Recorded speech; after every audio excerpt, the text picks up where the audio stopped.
We really fucked this up. Yeah, we have. We ruined a good car. God damn. Well, the 80's in a million pieces, and well, to be honest, doesn't even resemble a full drive anymore. We're at Thorburns workshop. The boys gave him the keys. I don't know why. Come take a look at the carnage.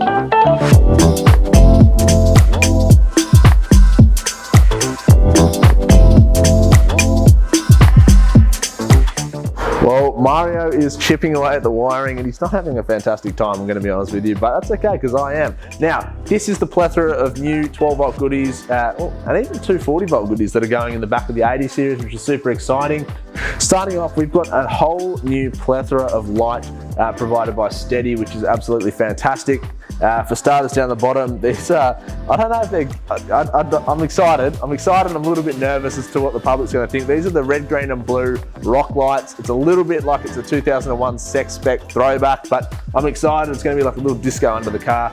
I've got 6 of these awesome little 4 LED light bars that are going to be acting as like side lights and camp lights, which is going to be really cool. I'm also on the bull bar, I've got a brand new ST3303 Pro, which is a brand new dual row light bar from Stedi, and I'm super pumped to be testing that. Now, in the 80 already, I had a 100 amp hour battery in the front, which really wasn't cutting it for what I need. I'm running 2 fridges, I'm running an inverter, all that kind of stuff, charging laptops and camera gear. So I've upgraded I haven't upgraded, I've added to the system. And this is going to be the 3rd battery. It's going to be in the boot. And this is a 170 amp hour AGM. So combined 270 amp hours of battery, which is absolutely tons, heaps.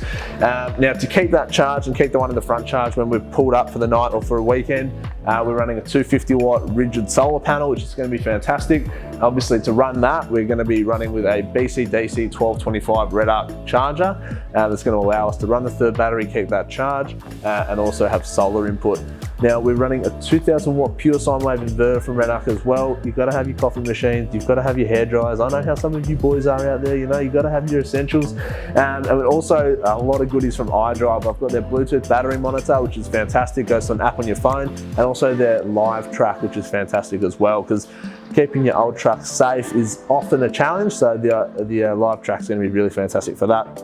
And on top of that, we've just got a heap of stuff from Nava. We've got some cool sockets that are going to be mounted up to make charging your 12-volt accessories really easy, and also a really neat little LED strip light, so that's going to be fantastic too.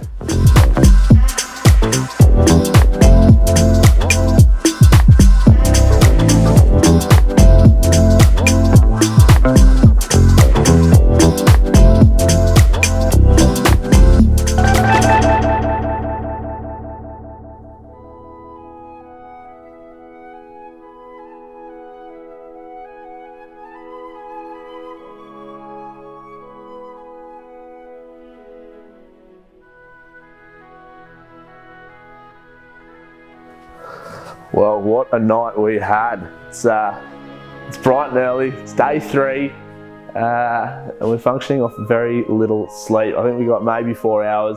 It's been quite an undertaking this. Last night, behind closed doors, we got a fair bit done. The engine bay's just about finished, thankfully. It's probably 99% of the way there. The back, we've got everything mounted and wired. It's yet to be tested, but it's looking pretty positive. Today, we've got a lot of work. The boys need their workshop back. We've got jobs to go to tomorrow, so it's do or die today. We've got to do the roof loom, put the roof rack on, bonnet's got to go back in, and the interior is still in a million pieces, but that's enough. Let's help cook in and help the boys.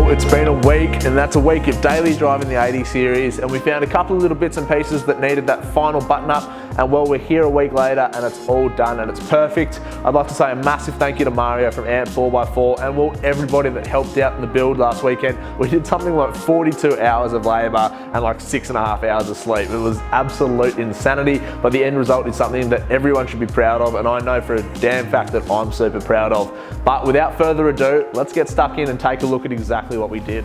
Now, the engine bay was one of the areas that really took the time. We ripped every single component out of this engine bay except the factory loom, and even that didn't escape some punishment.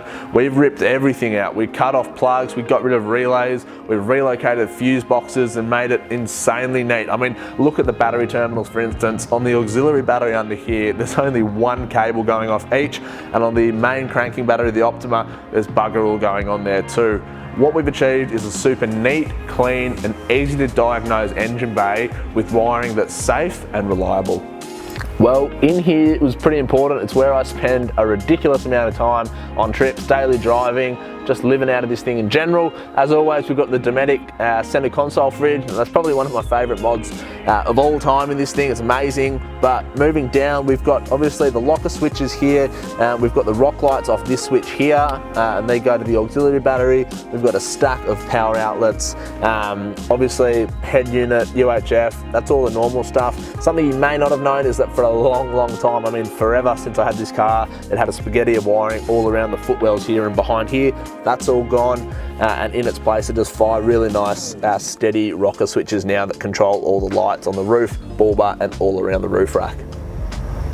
Now, this is where we spent a lot of effort as well. I've always wanted a nice, high-powered, livable, I guess 12-volt system, and I finally got it thanks to Mario.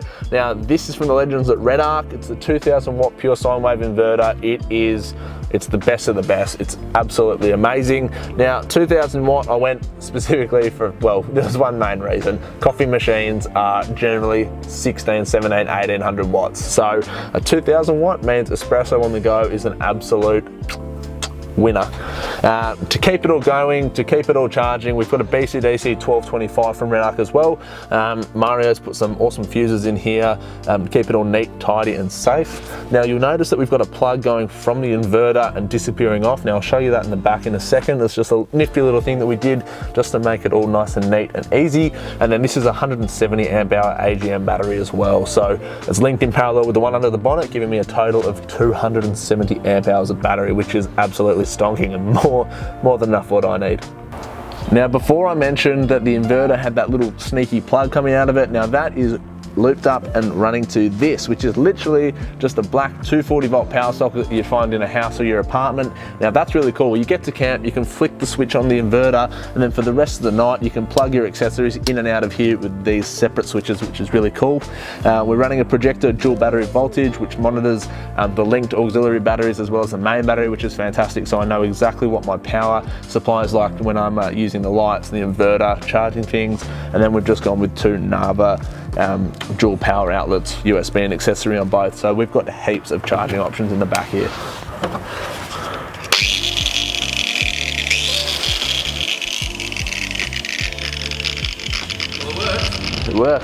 It works. Now on the front of the car, I've always had lights on the roof, and I used to have some just sort of spotlights, but now I've moved away from that and I've gone with the Stedi 3303 Pro light bar. Now this thing is yet to hit the market.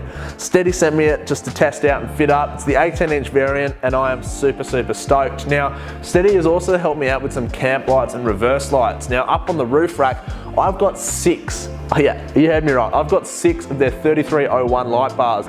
4 LEDs in each one. They're about 7.5 inches. I've got 2 on the left, 2 on the right, and 2 at the back for reverse lights, and they're fantastic. Now, you're probably thinking, Sam, you've got a lot of light going on. You've got fridges, you've got inverters, you've got all sorts of things. How are you keeping the battery power topped up and maintained? Well, up on the roof rack as well, that we'll show you now, is a 250 watt monocrystalline solar panel that feeds into the BCDC and keeps everything topped up. So this car is basically a rolling power station, which I'm stoked about.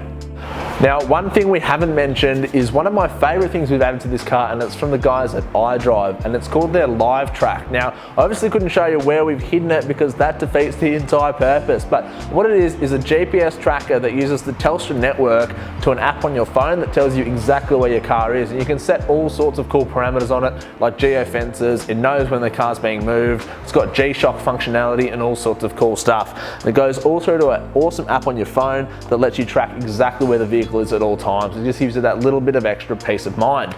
Well, that's it for now, guys. I mean, that's a full rewire. It's ridiculous amounts of hours. I'd just like to take a moment to say a massive thank you to everyone involved. Mario from AMP4x4, who did all the hard work. The boys here at Thorburns and East Coast Touring for letting me absolutely trash their workshop. Stedi, Redarc, the whole mob, guys. Everyone has been absolutely instrumental in this. But for now, if you've got any questions, shoot me a DM or leave a comment on this video. I am super happy to answer as many as I can. But until next time, guys, we'll see you soon.